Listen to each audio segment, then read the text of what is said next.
সাধারণ মানুষ জানিয়ে মাতামাতি করে, রাজনীতি তো তার দিকে না তাকিয়ে থাকতে পারে না।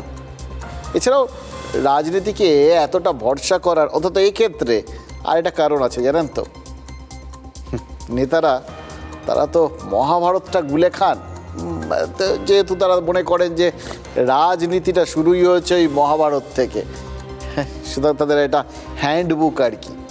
তো নিশ্চিত তারা ওই মহাভারতের মহাপ্রস্থান আর স্বর্গারোহণ পর্বটা ভালো করে পড়েছেন, নিশ্চয়ই পড়ে গেছেন তারা, যে ওই পাণ্ডবরা যখন স্বর্গের পথে হাঁটছেন তখন তাদের সঙ্গ নিয়েছিল একটা কুকুর।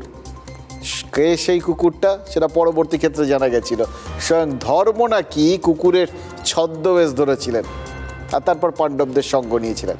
তার মানে কুকুর ধর্মের আরও একটা রূপ। আর কে না জানে ইদানিংকালে ধর্ম দেখলেই নেতাদের চোখ চকচক করে ওঠে। অবশ্য পুরোটাই বাইরে বাইরে, ভেতরে ঢুকতে দেয় না, ভেতরে ধর্মের কোনো জায়গা নেই। কার জায়গা আছে সে আপনারা জানেন, ওটা আমার মুখ দিয়ে কেন বার করবেন। দেখুন, এই যে কদিন আগে পশ্চিমবঙ্গের স্কুলগুলোতে একটা শিক্ষা দপ্তর থেকে অর্ডার দিয়েছিল, মনে আছে? বলা হয়েছিল মিড ডে মিলের ভাগ থেকে পথ কুকুরদের খাওয়াতে হবে, এবং সেটা ঠিকঠাক হচ্ছে কি না, দেখভালটা ঠিকঠাক হচ্ছে কি না, ওই ছাত্রছাত্রীদের মিড ডে মিল খাওয়ানোর দায়িত্ব যেরকম শিক্ষক শিক্ষিকাদের, সেরকম ওই পথ কুকুরদেরও খাবার দাবারগুলো ঠিকঠাক হচ্ছে কিনা, মানে তারা মিড ডে মিলটা ঠিকঠাক কিছু পাচ্ছে কিনা সেটা দেখার দায়িত্বও কিন্তু ওই শিক্ষক বা শিক্ষিকাদের, এটা বলে দেওয়া হয়েছিল।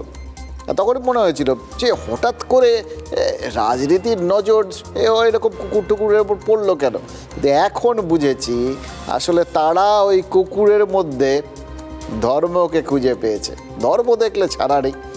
এবার এই একইভাবে কুকুরগুলো হয়তো ভেবেছিল যে খেতে যখন দিচ্ছে তাহলে স্কুলে গেলে শোয়ার ব্যবস্থাটাও নিশ্চয়ই হবে, কিন্তু তখনই তো উল্টো নির্দেশিকা, কারণ ধর্ম ওই বললাম বাইরে থাকুক, ধর্মর ভেতরে কিন্তু এন্ট্রি নেই।